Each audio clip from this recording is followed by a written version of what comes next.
Hello everybody and welcome to Retro Ratchet. So in today's video we'll have another Volvo, but this time a 240 GLT, the original tank. So you might be asking yourself, what makes this one so special? Well, the GLT was the top of the range model, and I've seen this one at a few local car shows and meets. And when I got the opportunity to review it, I mean, look at the condition of it, I absolutely jumped at the chance. So the owner of this one actually has a few Volvos, he knows his way around them, he knows how to make them run well. This one's actually had a few wee tweaks, so it'll be interesting to see how it drives on the road. So what we'll do is we'll delve into the backstory in this one. I'll give you all a closer look at the bodywork so you can see the condition it's actually, it's totally mint. We'll take a look inside, get a look under the bonnet, talk through what's been done, and of course we'll take it for a drive and see how it goes. My name's Chris and welcome to Retro Ratchet.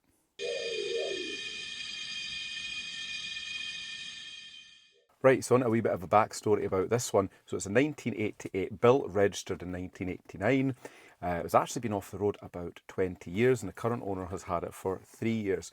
So this was actually the car that got him into Volvos, and he has a big collection of Volvos now as a result of this one because he's enjoyed it so much. It was basically bought as a bit of a post-lockdown project with the intention of putting a 2.3 litre turbo lump into it. But then after owning it for a few months, he just decided it was far too nice an example to actually do that too. So has kept it generally standard and just used it as it is. These are now starting to fetch good money, 240s. Rough ones, you're talking about £2,000, and the best ones up to maybe £10,000, which is quite surprising what they were fetching a few years back. And then the estate versions, even more, you know, another 2 or 3 grand maybe on top of what you would get for a saloon. So keep an eye on these things, they're going to be a good investment, I think. Let's take a wee look round the exterior of this stunning 240. Well, you have to bear in mind that this is an original unrestored car. That metallic grey paintwork is in fantastic condition. Now I think it's one of the best colours for these. It's a very, very modern colour, but it actually suits it. Now the eagle-eyed among you may notice the car is lowered. This isn't the standard ride height, but I don't think it's been excessively lowered, you know, where the wheels are actually up in the arches and look a bit daft. So I think it's a great compromise. Sport it up a little bit, modernise it a little bit. We've got the original Volvo 15-inch alloy wheels there. They do look a wee bit dwarfed in that bodywork, but that was what you got back then. And on the roof, we have some period Thule roof bars there. I guess practical if you actually want to carry anything on it. I guess the thing to note about these is, you know, they are a big, sturdy, robust motor. Even in 2024, it is a big, big car. Right, so let's take a look at the back. We have a JTEX exhaust system on it and a very rare RGM rear spoiler. Got your original Volvo 240 GLT badging. Now let's take a wee closer look at that spoiler there. Yeah, I like that. I have to say, I don't think I've ever seen one of these before. So I think that's certainly a rare addition to this one. High level rear brake light. There's wee vents there along the back window. So there's a lot of little styling details on these, but yeah, every time I look at this car, I just think, wow, there's that original condition that it's in. Right, and let's take a wee look round the front. The bonnet on these things is massive. I guess that's why they were so safe. Big, huge grille there. Volvo Owners Club badge, as you would expect, and we have some extra driving lights. Some hella spotlights and fog lights down below, just to make it look a wee bit sportier, and of course a Volvo headlamp wash pipe. It wouldn't be a Volvo without that, would it? But yeah, what a lovely car. So in terms of suspension setup, this one's fitted with classic Swede springs and new dampers, and a new panhard rod at the rear and 27mm rear anti-roll bar. And yeah, just looking round it, you know, they are just a little bit less refined looking than the 740s and the 760s and the 900 series, but that's no bad thing. So it's a definite thumbs up from me for the exterior. Now moving on to the interior, I have to say the interior is my favourite part of this car. It is stunning. Black leather seats. I mean, look at these things. They look like armchairs, don't they? And I'll tell you what, they do feel like armchairs. And one particular thing I like is see these little buttons across here that hold the leather in place. Proper period and retro then. Right, let's start with these door trims. Well, they're very, very square, unrefined. They're not very well styled, but you know what? I absolutely love them. I think that is the appeal of this car, is the fact everything is just very square, very functional. So you've got those wee Volvo speakers there. They look like they've just been added on, but that was where they put them. You've got your electric window switch pack there. Not even any labels on them, very, very blank. And this obviously opens your door. And you've got some velour trim down here. And then there is your door bin. It's actually quite small, but you've got these little slats in here. So really, really like these. But another thing to notice is the actual front doors are actually quite small. When you look at the size of the car. Yeah, let's take a wee sit inside.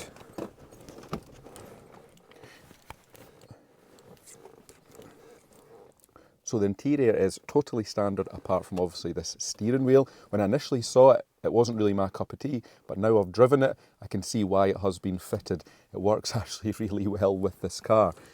So there's your dashboard view. Again, very basic, simplistic, functional. You've got your rev counter there, red line's at 6,000. Won't be going near that today.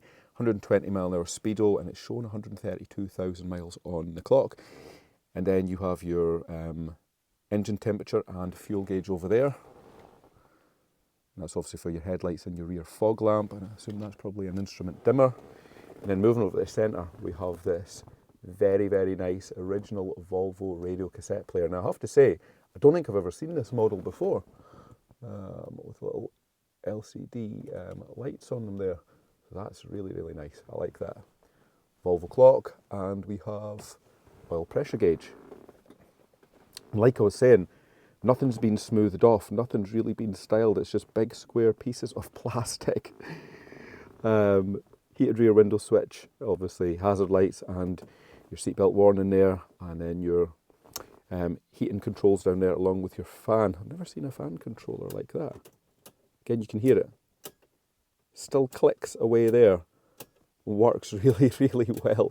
They were built to last, these things. Build quality was really, really good in them.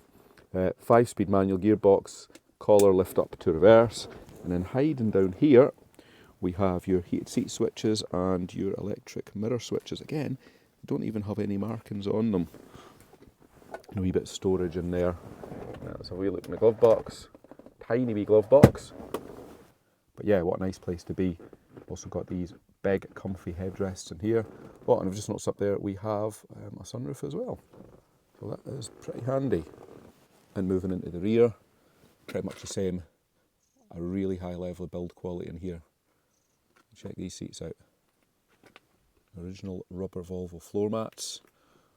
And we have electric windows in the rear as well. Now let's take a wee sit inside. Oh wow, this is proper comfy. I definitely wouldn't have a problem driving a few hundred miles in this. Wee armrest there.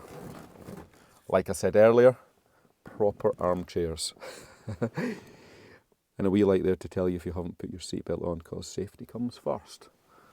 I really, really like this. There's another just characteristic of it is the squeaky leather seats.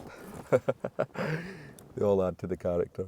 Now let's take a wee look under the bonnet, where there's obviously been a lot of work done. I mean, you will notice that big strut base there. Might not be to everybody's taste, but it'll certainly improve the handling a little bit. So this one's fitted with a 2.38 valve. So this is non-cat from the factory, so I think in the region of about 133, 135 brake horsepower. It's reasonably efficient to run. You know, mid to low 20s around town, maybe 35 plus on a run, the owner has reported. But you know what, looking under here, check the condition of this. You know, you can see how original it is. But to me, it looks quite simplistic. There isn't tons of wires everywhere, is there? Very, very tidy. Of course, tons and tons of space to working around there. Think of that big inlet manifold there. Let's take a wee look around this side. So distributor down there, a huge battery, and your coil is sitting over there. And that looks like a Scorpion alarm system. Right, let's go on with the fun bit, the drive. Unfortunately, it's raining, so we're going to have to go a good bit slower than we were going to be going, but nevertheless, we are going to have a lot of fun with this test drive. The warning light's on there, and instantly fires up. Sweet as a nut, this thing. As knowing the owner, I knew this thing would be running spot on. It's a funny little indicator and wiper stocks on these, like the 340. I am glad we have power steering in this one, because it is a heavy old beast of a car. Right, what's my first impressions? How does it feel to drive? So you sit down in these huge, big, comfy, squashy armchairs, like you're watching the telly at home. The pedals are offset over to the right there, which is a little bit unusual, and they're actually spaced quite close together, so that takes a little bit of getting used to. Now, the steering wheel is quite close to you. I don't know if that's just because there's a different boss on this aftermarket one, but actually it makes for quite a decent driving position for me, having the wheel close and the pedals quite far away. So I'm super comfy, you know, so I could happily do a couple of 100 miles in this one without breaking into a sweat, that is for sure. Another very obvious thing when you're driving this car is everything feels solid. Nothing's loose or worn, you know, it's all high quality. The clicks you get when you put the indicator on, when you turn the heater on, you know, they really, really were built like little tanks, these things. So suspension's an interesting one. I can't get my head around it at the moment, actually. We're on quite a bumpy country road. There's obviously been a lot of suspension work done on the car. Now, what I'm finding is it's quite choppy, but I'm trying to figure out actually if that is the seats. The seats are very well sprung, so I'm moving about quite a bit here over these bumps, and I'm trying to figure out, you know, what's the root of this? Is it the damping, or is it the seats, or a combination of both?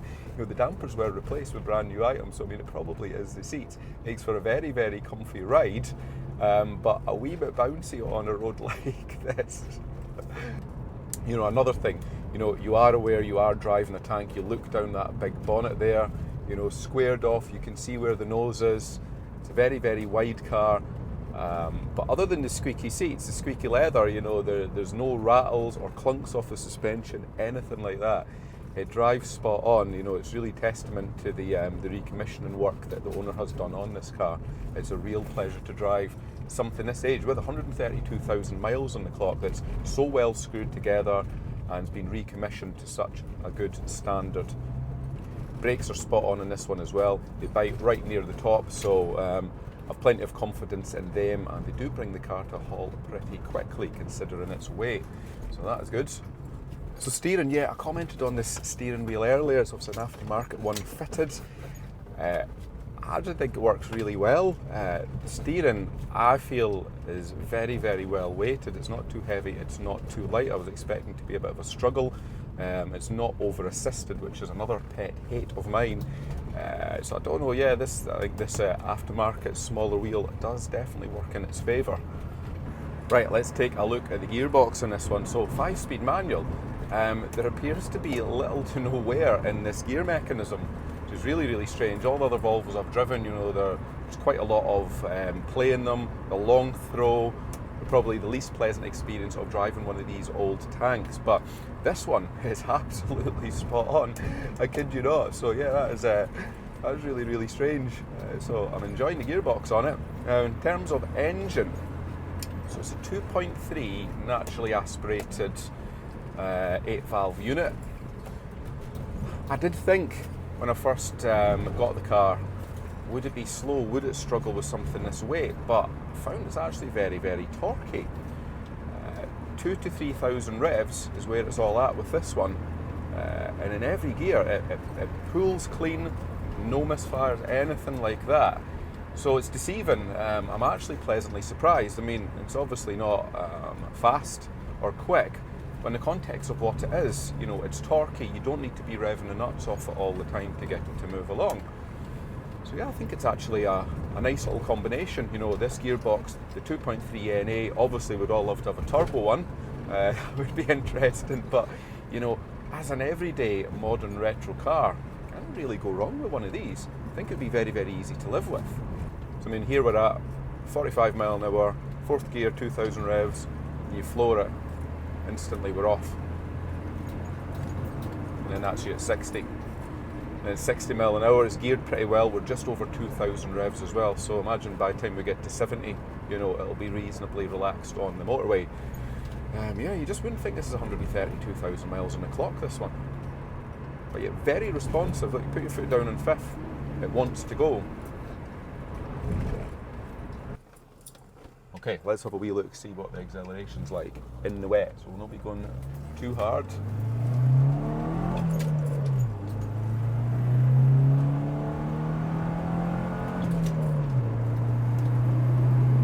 that goes all right, you know.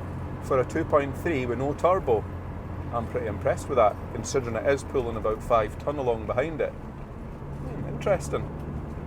Reasonably flat torque curve, you know, above 5,000 revs.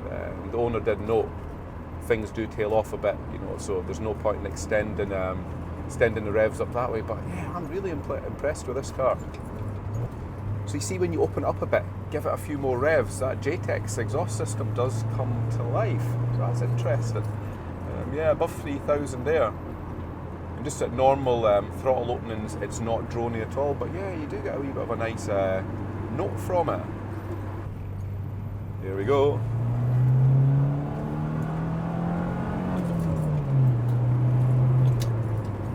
That goes well. Yeah, that goes well for a Volvo 240. So we've got a thumbs up for performance. I reckon it probably would hit 60 mile an hour in second if you wrung its neck a wee bit more, but I don't know what the book speed in these is. Under 10 seconds? Put in the comments. Right, so what's my final conclusions on the Volvo 240? I've never ever driven one before, but I tell you what, I'm pleasantly surprised. I thought they would have been really, really sluggish, a real pig to drive, handled poorly, horrible gear shift, but you know, that really isn't the case with this one. So I don't know if it's whether this one with a few wee tweaks and the maintenance has made it into a really, really well sorted car, but it's certainly something I would consider. I'd never ever considered buying one before. I'd always looked forward to driving one, but it's certainly something I would definitely consider. It would have to be GLT, so you get these big comfy leather seats, and had to be the 2.3, unless somebody has one that they've maybe put a turbo in. But yeah, thumbs up for me. So put in the comments, have you owned a Volvo 240? What did you think about it? What was your impressions of it? I'd love to hear from you. I'll see you all from the next one.